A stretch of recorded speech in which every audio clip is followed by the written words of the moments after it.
Yes. Welcome to the show. It's Tiffany Hernandez. I'm so glad you're here with us today. We have Beth, and Beth is going to share with us a little bit about what she does. Welcome, Beth. Hi, how are you? I'm good. I'm so glad you could join me. Can you share a little bit about your business and how, you're helping your clients, and then we'll dive in. Sure. My name is Beth Silver. I have a consulting business called Doubet Consulting, and we work with entrepreneurs, small business owners, and authors. And I'm a mother of two neurodivergent children. So many of my clients, a good majority of my clients, are neurodivergent or have created products and services towards neurodivergent people. Right. So it's a bit of a passion of mine to do all that. Awesome. And I know we were sharing a little bit when we were discussing what we were going to talk about. You have some creators like authors and different types of content creators. Can you share a little bit about what you've helped them do? Because I know being neurodivergent, it can sometimes be overwhelming to get all the things done in business, and sometimes it's like great to have somebody to help you along the way. Well, I think the greatest skill that, neurodivergent people have is their understanding that they may need support and they may need other types of skills and tools and resources to help them. So some of my clients, I have a client, the Greenbergs, Lynn and John Greenberg are authors, they're children's book authors, and I've been working with them for a few years now on their children's book series, The Creative Cab Company. Their first book is Robbie the Dyslexic Taxi and the Airport Adventure, and now they're working on their second book. And what I've done to help them really, and John is dyslexic, Lynn is not. Lynn is Okay. his mom. He is he's in grad school. But I think one of the things that I've been able to help them with, as really I think all my clients who see life through a different lens, is how to break down really the tasks of what we need to do, how we can promote it, what needs to be handled. I have another client, quite frankly, who can't work with me, not because I'm horrible or something that is, but Right. if he worked with me, then he wouldn't be working on business. And I think that Oh, that is something that I was really honest about. Said, in order for you to grow your business, and he's a very successful entrepreneur. I said, you're not going to be able to, the marketing is going to take over, because you're so passionate about it. And I will tell you, he's listened to me. He's building his business. He's growing. He's doing. And it didn't turn out to be a project for me, but very much understanding that, and then I have other clients who are not neurodivergent, but have created programs and services for speech and language providers or their schools. How do we promote to families or parents of special needs children on mm, what our program looks like? You know, yes. it's it's right now I'm working with a school, and one of the things that we're doing, which I think is so interesting, is I'm making a very big deal on how we handle admissions, but also what does the classroom ratios look like? What do the related services look like? Because for parents of neurodivergent people and neurodivergent people, they just want to see the data. If you're a Mm. visual learner, you do it that way. If you're audio, I want to make sure there are videos.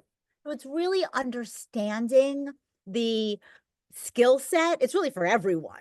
I mean, everyone needs this to be a better leader, but to understand what is it that you can excel at that's fun and what is not that's more of a challenge. And then how do we break that down and create a successful business?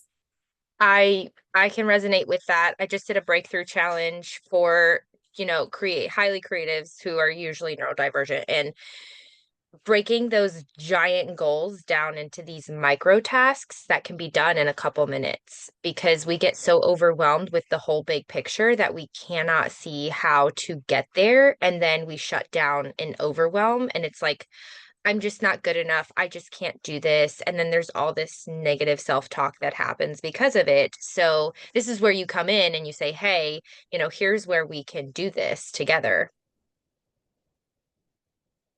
And mindset is so vital because it's, it Yeah. really is also, I see what I want to achieve. I see where I should be, but getting there is really boring or hard.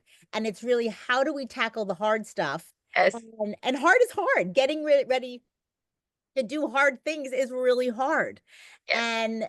And how can we handle that? I was working on my son was my 13-year-old son, who's autistic, was working on a book report yesterday, and we were having all these challenges just with his medication and things. So I skipped a day. So here I'm having him do a project without all of Ooh, his supports. And it was really interesting watching him. Oh, it was more painful for me, I think, than it was for him, because he had good. already had the system in his body that he said, I'm going to do this for 5 minutes and then I'm going to take a break, or I'm going to do this and then I'm going to take a break. And Good. it was really beautiful to watch because he didn't want to do the book report on a Sunday. He didn't. Right. But that was it. It's watching, and how do we break down, knowing things are hard. And I think that's the hardest part, for me, is people hire me because I have such energy and I make them excited about their business because I am. So I think it's so wonderful to kind of, in many ways, you're hiring that cheerleader because you're tired. Everybody's tired of their business or their project or their task or whatever it is. Yes. I can resonate with that too. I have a few clients that I'm helping them launch their own micro schools. And man, sometimes it's just like decision fatigue is real. And they just need somebody to kind of come alongside them and say, okay, let's make this decision not so difficult. It's a really simple decision. You just have a bunch of decisions to make. And that can sometimes be very overwhelming, especially for ADHD, where you're like, everything is screaming urgent at me. And how do I really how do I really attack this and then feel good about the decision that I make? Because that's the other problem is like, okay, I make the decision and then I'm second guessing everything I'm doing.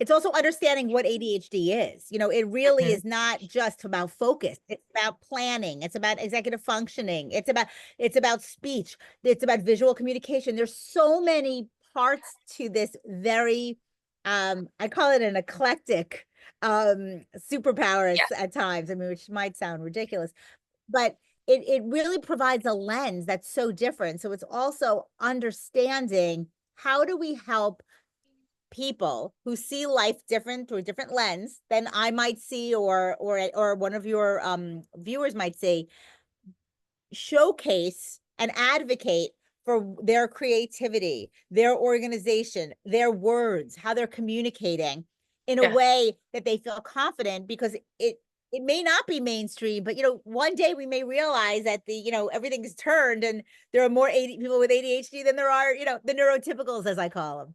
But I think it's really important to say, if a person's having a hard time with ADHD or with any neurodiversity, they're torturing themselves. So how do we help take that pain to make it a little lessen? It's as though they had a broken leg, but the problem Yes. is it's invisible. So Yes. how do we help them make these decisions that are not so? And I try to remember that as a mother of two children with very distinct and different, neurodiversities, including ADHD. It's really important that I always remember, how can I help? What can we do? And how do we make it better? Yeah. So with your business that you've really like, helped all this diverse clientele, what would you say is like one of the biggest challenges that a majority of them have that you really help them with? I think it's seeing opportunity in the big picture. It's changing that mindset that this can be done and they can do it. And that's number one. And that they want to do it. Right. So many people in general will get into business or get into projects because someone told them to do it. It's like, do you want to do this?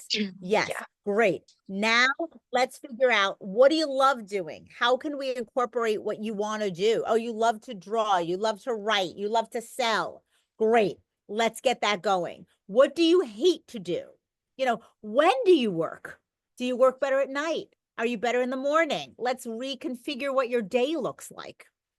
Let's figure out where you work. Do you work at an organization, a large one, a small one? What are your managers like if you report to someone? What does workplace inclusion really look like where you're working? Mm. What does your office look like?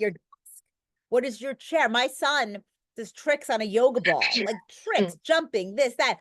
you need that. So when I'm looking at different places, very much so, and especially now where there's so many offices without walls, where in many places it's louder, it's brighter, it's more annoying, there are more distractions. How do we do that? How does that work? And we pretty much also talk about how do we advocate for that. And Yeah. then we look at, okay, if we're marketing your business, and I have one client who knows in order to be successful, they have to be on social media, but they don't like social media. They hate it. They find it completely, against every moral belief they have. But in order for them to sell their product and service, they need to be out there. So what we Yes. did was we created, and I created with their so we hired a social marketing social matter, social media team to help them create an authentic channel for them. You know, I'm known as Beth would know, because people will call me for business or call me in the special needs world because I know a lot of resources and I know a lot of people. And I try to connect. I'm a connector. And Yes. it was interesting. When I was doing my social, someone said, that should be it, Beth. It shouldn't be your name. It should be Beth would know. And I go, yeah, it should. And I've watched even myself, how I talk about myself or the platforms that I'm creating for myself, for my clients. That's important, is like breaking it down, looking at it, but looking at what you really hate. I hate Yes. finance. So I hire people to do it with me Yes. because, and more importantly, I now know I can do these 3 or 4 tasks. And even though I'm paying someone to do things I don't like, it is far less. The value is so much bigger. And these people are giving me insight and strength as an entrepreneur, so that I have sustainable growth. So I know what Right. I'm doing wrong, and because all of us are learning, whether you are neurodivergent or not, we're all learning. If we're not, we have a Mm. very big problem. Yeah. That is crucial to note, because that's one of the things that we talk about, when we're going through their vision and mapping out what their whole mission is. It's like, what are your strengths? What do you really enjoy? But what are your weaknesses? Can you delegate those tasks that you are weak in? It's not to say that you're incapable of doing it. We're not to say that you're a second-rate business person because you can't do everything. I mean, the whole point of being able to go further is to have a team behind you helping you. So that's kind of where you come in and you're like, okay, yeah, if you don't like the social media, let's get a social media manager. If you need help with finance, let's get the finance person to come in. So, we're not going to jail because you didn't pay your taxes, right? Like, it's all about that support. And even with Or if exactly. even with like the neurodivergence, even with the neurotypical, everybody needs support. It's just like the neurodivergents end up taking it a little bit more harshly. Like, I'm not good enough to do this task. I'm not good enough to do this business because I need this support. Exactly. I mean, I think that, someone there's a book called Strength Finders 2.0, and it is a book, it's a survey, a Gallup survey from at least 25 years ago on a good day, of successful entrepreneurs and what makes them successful. And you buy the book and you take the assessment and you see your key signature strengths. And I did it in 2000 maybe. And those same 5 key signature strengths of what I'm good at is what I use to change my mindset to run my business today. And I Mm, always tell entrepreneurs who are feeling unsure, take this assessment, look at these, read other entrepreneurial books or listen to their podcasts, or because if you're not learning that everybody's learning, everybody makes mistakes. You're going to make mistakes. You have yeah. to. No, you're not going to learn. You're not going to realize that the thing that you should have been doing all along is hindsight. Like, oh, and that's the part that is so amazing, is that yes, people with neurodivergent people are what, some people call them super sensors, or they're a little more Yeah. sensitive or aware than Yeah. others. And I think it's so important to, you know, learn from startups, learn from authors, learn from organizations, learn because in order for you to achieve sustainable growth as a person and as a business, you need to grow and learn. And I love seeing I learn the craziest things and I never know where I'm learning them from. So Yeah. and learn from what's not comfortable. If you're uncomfortable at something that you've read or that you've done, think why. What it makes you uncomfortable about it? Is it something that you're afraid to tackle? Because Mm, and that's really important because we're all on this journey to figure it out. And it's yeah. like, okay. And I always I learned the most from a nonverbal child driving him to school with my verbal son one day. The bus didn't come. I put them both in the car. I drove them across town to school and we were driving. We live in Manhattan, so we were driving through Central Park. And if you drive through the Central Park, you'll see the architectural archways of the bridges. And my son was looking at his iPad, looking at this boy who was older than him, by the way, and going, Mom, he's such a baby. He's like looking and pointing and seeing and doing. And this child was in awe of the light, of the architecture, of just everything about Central Park that we're driving that probably most people didn't look at. And Mm, this was probably 5 or 6 years ago. And it taught me, as verbal as I am, you can always learn from those people who say nothing hmm. and see what they're like. And I cannot drive through Central Park on those transverses without thinking about that child or looking at the different shapes or the different things. And it's so important, so important.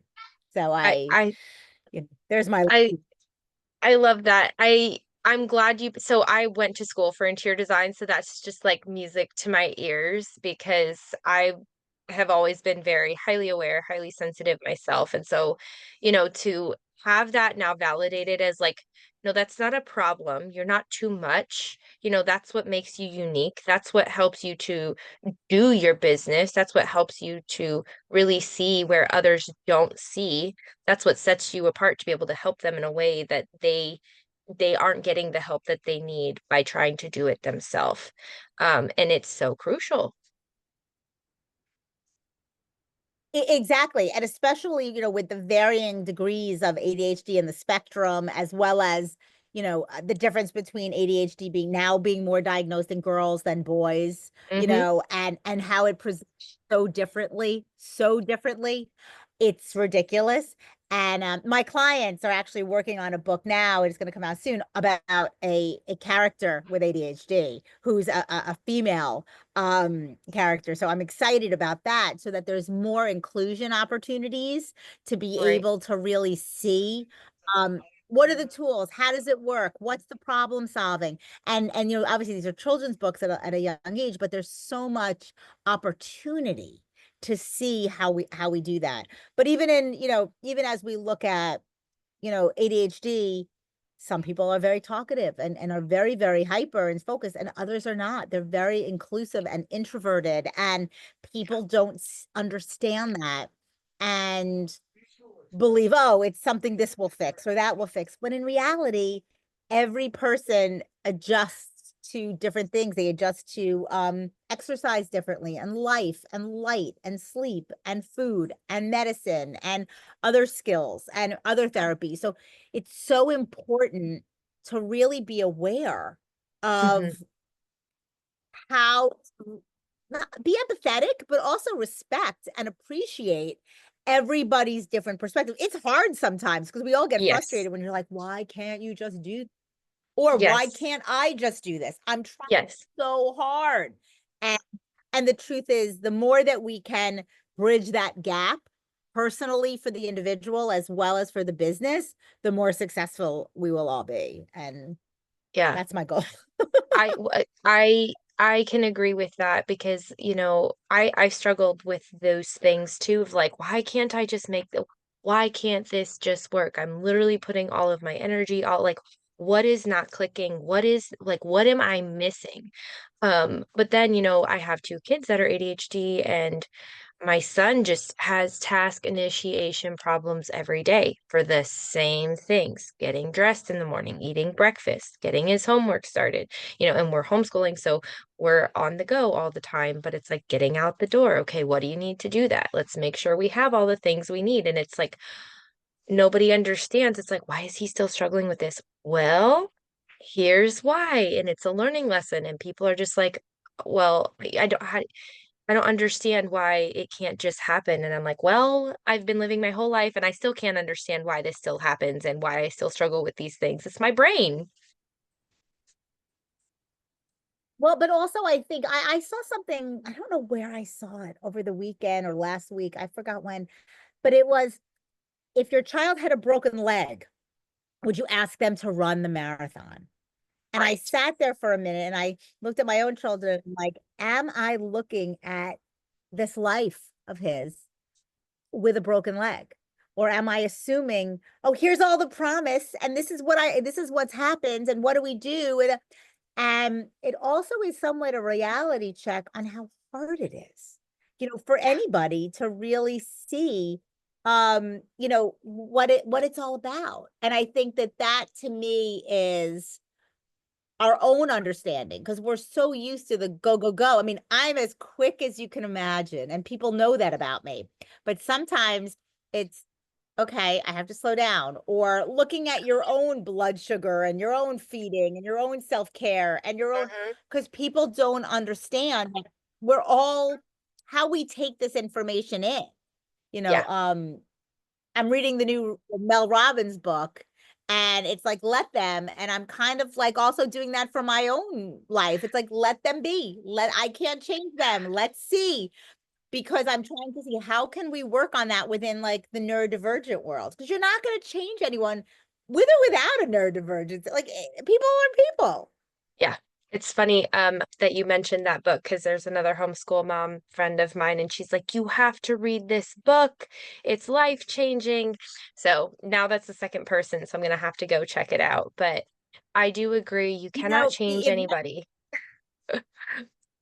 If nothing else, follow her on social because it's so interesting the various things Okay. of what occurs and I think that it also gives you permission to be human, which Yeah. is I think very hard Yeah.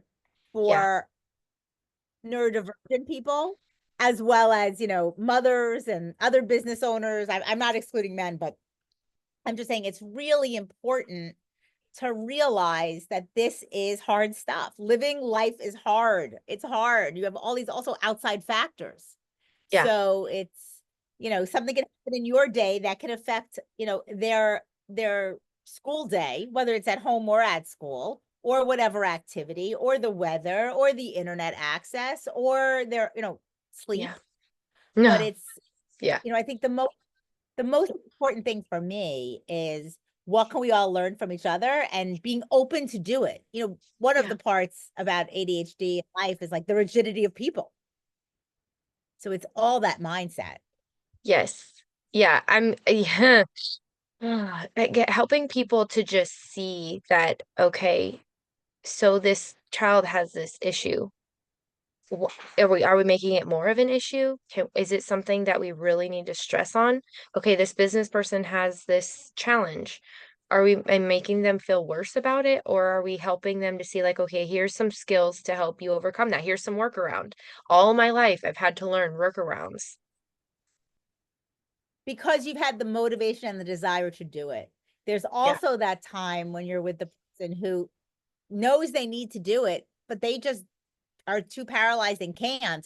And the best thing you can do for them is let them do it. Let them figure it out. Let them fail. Let them, because at the end of the day, you can present 1,001 workarounds, but yeah, until they do it themselves, you've almost enabled them. And that's the hardest part is watching someone you believe in flail because yeah, they can do it. But it's yeah. like, and by the way, it's painful. It's like go for a Oh walk, yeah, see what happens, And I think that that is also you see the difference in people at that moment. yeah, And that's the hardest part. Even with entrepreneurs, I like the entrepreneur that I said, you can't work with me. he wasn't going to work with me. He couldn't work with me because I knew he'd never grow his business. Mm, So I had to make the choice. He was going to never see my value because he was never going to grow the way he needed to grow. And it was always going to be a conflict. So I helped it. I'm like, call me when you're ready. I'll call me when you're ready. Now I know he's not calling. Does he want to? 100%. Does he think of me? Yes. Does he, think I'm competent? Oh yes, 100%. right. But when you have to make a decision of getting out the door or not, there's your decision. And and that's really it. I'm kind of learning that now. The watch them make their own decisions, whether they are successful or not. And it's the hardest one to do. And it's not that entrepreneur. He's very successful. So I'm not alluding to that. But I think for others, but I tell them, here's your choices. You have two choices. You can do this and see what happens. You could do this and see what happens. I'm putting my eggs behind here, but this is harder. This is going to Yeah, be much harder. Um, but you have to, but the one you're doing now is already hard. So you're right. going to So have it's to like make a pick choice. your hard. Pick which hard do you want? Pick your hard. Pick your hard. Yeah, I think that might be the new, I think that's going to be our new slogan, pick your hard, because the truth is, it really is hard. yeah. Nothing's easy. Nothing's easy Nothing is for easy. anyone. Right. Well, and I'm glad we brought this up because that's been like it's been my motto for the last year or so. It's like, okay, being lazy is hard because then you're out of shape and your health, you have health challenges, but eating healthy and going and exercise is also hard. So which hard do you want? You know, being married and being divorced is both hard. Pick your hard, you know. Being single, being married is also pick your hard. Exactly. And also, the person who's perceived as lazy may be working so hard to get out of bed, to do their thing. However, there's only so much you can do. Pick your heart. Yeah, If this isn't working, we're exhausted, then try another exhausted because it might be better. And I have a friend who walks the reservoir when it gets nicer out. And today is a nicer day in New York. She's like, "Do you want to walk with me?" I know that if I go walk the reservoir, it's a 3 hour day. It's like I'm walking to the Central Park, I'm walking the reservoir. I'm like, that is too hard for me today to take 3 hours out of my day to go for a walk. I right. want to, so I'll walk differently, I'll move differently. But I think it's so important to block out your self-care moments so it's Yeah, not so hard. Not everything should be horrible, but right. everything needs to go where you want it. It's all mindset. Yeah. And it's hard stuff. Watching our kids, watching our friends, watching our spouses, watching our clients, it's hard because nobody has it easy and no one believes that they have it easy. Yeah. So you're all kind of also comparing your hard. Oh My hard yeah. is worse than your hard. Yeah. Yeah, yeah. That's a huge thing, I I think.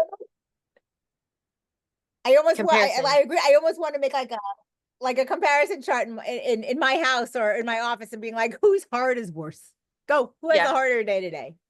yeah, yeah. We want to feel like, oh well, I have it harder than them, so that gives me the excuse to do this or not, or to do that or not, And it's like, well, they had their hard season that you probably just didn't see. And now they're thriving and you're seeing them thrive and you see them going from zero to thriving, but you didn't see the gap in between where they were having it hard. Or their mindset of where they are now. In order to get through the hard, you need to have the mindset of I can do it. Um, I have something on my desk. It's called the chances of success. It starts with I won't at 0 and I did at 100, and every 10% is I can't. I don't know how. I wish I could. I want to. I think I might. I might. Yeah, I think I can. I can. I am. I did. That's yeah, all mindset. It's it like your is. mind plays the tricks on you, 100%. and it's hard. I mean, and everyone wants to be validated and should. It's hard for everyone. What Yeah, you're I feeling is real, and it's the dialectic. And we need to achieve this goal. How right, much do you want to achieve it? right. How bad do you want it? Do you want it bad enough that you're willing to go through the hard season? I've gone through the hard season myself. It's been quite a challenge these last few years, and the mindset of wanting to quit every other week because it's not working, or because, I keep getting ghosted, or I like social media is like, the algorithms are messing up and I don't understand it. And it's like I probably need to hire probably need to hire Beth. Um, but it's like, we I, we have to get over that hump and see that the possibility is well, still there. and you're doing great things. I mean, I think also when you have that in your mind, you go, wait a minute, I have an outlet for people to listen and learn, to realize they're not alone. I have an Yes. outlet that people can see that I'm working through this. Others will Hmm. see it as a struggle. I see it as a working through. Yeah. I have a platform where I'm learning. Social media changes by the day.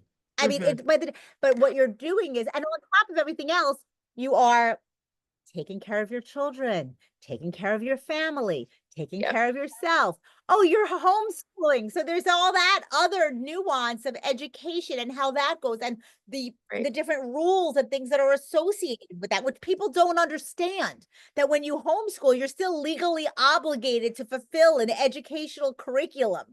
You're not Yes. just home hanging out watching Hmm. YouTube. There are real things and learning that has to be done, Oh, in which, yes. to be honest, I wouldn't even try. I would, and I'm an educational marketer. I wouldn't even try on top of that.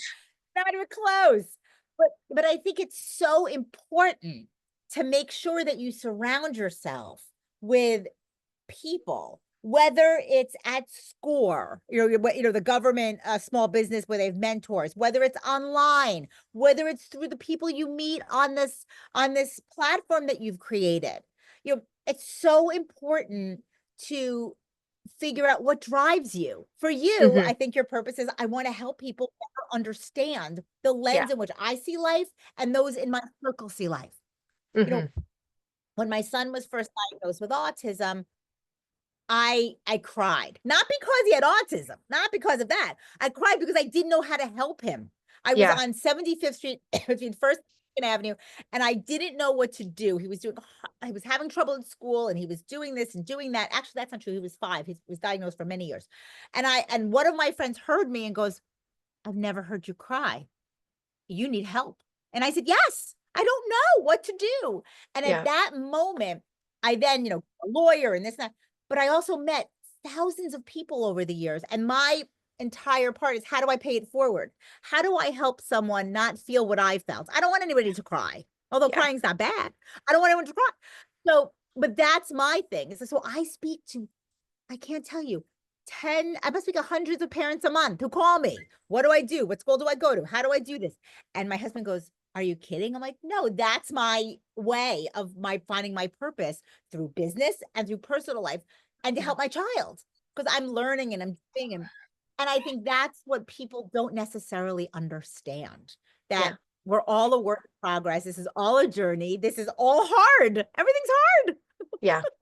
It is all hard. And I'm glad you mentioned about paying it forward, because I feel the same way. I was able to be really embraced into a homeschool community, and through that we were able to thrive ourselves, because I was like ready to kick the door down and be like, nope, all done with this. We're going back to school. But then when we found that community, it's like, oh, it all clicked. And I'm like, no, I got to pay this forward and help other people create their own communities, because it is so crucial. It has made such an impact. I've had families cry because they've found us. And so it's like Well, that is there's way more nothing important than the better. dollars. Yes. Oh, Yeah. there's nothing better than when a mother will DM me on Instagram or Facebook or whatever, or one of the groups I'm in, and say, "Do you have a few minutes? My child was just diagnosed. I just don't know what to do. I don't want that label. I don't want this." And I'm like, "Oh yeah, call me. Here's my number." And then we'll talk. And I'd be like, "What are you crying the most about?" And she goes, "The label." I go, "The label's amazing. If you're going to be labeled something, get the label right. Get it right. Like, if I'm going to be labeled in whatever my label is, talkative, enthusiastic, blunt, whatever it is, get it right. Because then half the story's over. So I'm like, yes, my child is this. Get it right. And that was from my husband. My husband taught me that immediately when our younger son was diagnosed, because no one wanted to admit that he was autistic. And my husband goes, get the label right. And I remember he's now 13. I've said that a million times. And it's like, you're right. So I think it's wonderful how many people you've been able to, I don't want to say help, but you've helped them by helping them find the freedom to Mm-hmm. live the life they need to live. Like, and by the way, it's not for everyone. Like, as I No. said, I don't know how you do. Good for you. I'm like, see ya. But I think that's the point. But when I would go to those school conferences and I would talk to the families who homeschooled, because I represented a company in the school uniform business for many, many years, standardized dress codes. And they would always come by my booth to learn more about standardized dress. And I go, you want to do standardized dress and you homeschool? Yes, I think it would help with this. I think it would help with prioritizing getting dressed. It would help with organization. When we go out on trips, I know what my kids look like and this and that. And I said, oh, Mm-hmm. interesting. It wasn't about half of the things that I was talking to schools about. So I think it's so important also to learn. So I think it's Mm-hmm. when you feel that you're having a hard day, I want you to open up your email or open up your chats or your DMs and find the last three people who are like, thank you, Tiffany. Yeah. Thank you. Because you're going to be like, oh, now you might not remember their names. You might, because you're talking to so many people. But at Right. that moment, you're like, yep. And so I think that's what also we want to help those who have ADHD and those who have other neurodiversities go. There's so many people that find you unbelievably helpful and wonderful and Right. amazing and walk away going, thank you. Yes.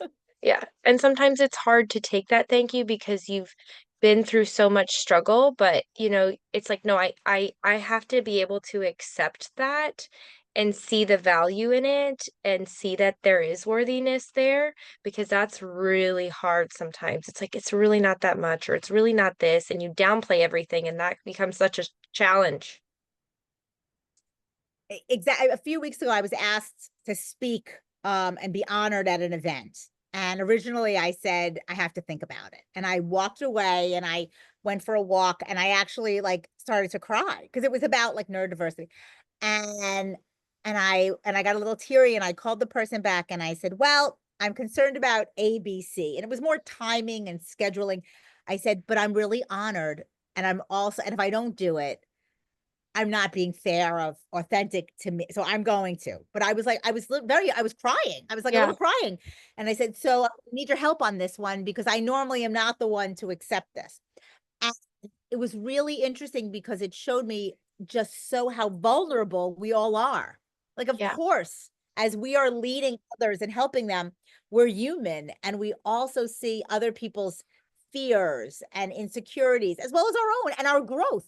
So in order for us to go, it's like you got to grow. So I Mm-hmm. looked at myself and I'm like, Beth, I know you don't really want this to happen, but take it because you want to grow. Something's, and the same for you in this platform. So I think it's so amazing because if someone can get an idea going, oh, I can do that. I have it. Yeah. That's one piece. Oh, I can ask for help. Or let Mm-hmm. them be. Or everybody just wants to be heard.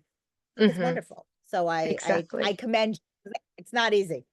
It is not easy, but I'm grateful to do it because I am the talkative one. And so I like learning from others. I like networking. And speaking of that, we have a homeschool network that I'm growing right now. So I'll be putting the link in the show notes for anybody who wants to join.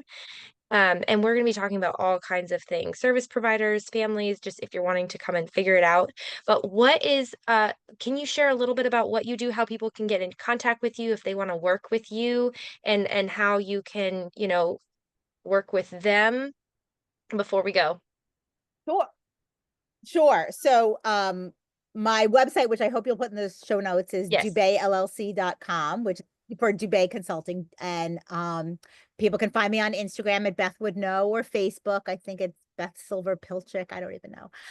But really, and if someone thinks they're stuck and wants to have a conversation, I have an area on my website to schedule a free 15-minute consultation, and we chat and we see, hey, can I help you? What and what I love about that 15 minutes is that you will always walk away figuring out how your business will be stronger, will be better. What can you do? And I have no problem. It's never 15 minutes. It's always a little bit more. But you need to leave with tangible ideas because Yeah. people don't have time to just wait. Oh, I'll give you that. No, you need it now. Yeah. And yes, you need research and yes, you need to do things, but how do we do that? And because I really focus on marketing and PR, I'm able to bring those tactics within the business. And it's a lot of fun. I work with so many different types of entrepreneurs from, very small startups to, multi-hundred-million-dollar businesses. And it's because everybody has the same entrepreneurial spirit. And I Right. think and the enthusiasm. And look, you Yeah. have to have fun. You have to have fun. And you need to also, in my heart, as much as we all like Amazon and we all love all of these large businesses, go small business, shop small, go to, meet the proprietors of your business in your mom's groups, whether it's, your local mom's groups or the homeschooling. What do these people do for a living? How can you Hmm. help them? Because a problem that you might have may not be only business. Right. And having that support system is so important. So that's how you get in touch with me. That is I hope awesome, to Beth. meet you all. I love it. And we'll definitely have you come in the network and do some more training if possible. I would love for you to come and share a little bit My more. pleasure. That would be wonderful. It's been such a pleasure, Beth. Thank you so much for joining today. Thank you. This was such fun. Awesome. We'll have to have you come back on and share a little bit more. Maybe you can talk more about, just education and, you mentioned briefly about enrollment and all of those things. And that's some things that a lot of our micro schools struggle with. So we'll have to have you come back on and share. Oh, my pleasure. All right, everyone. We'll see you next time.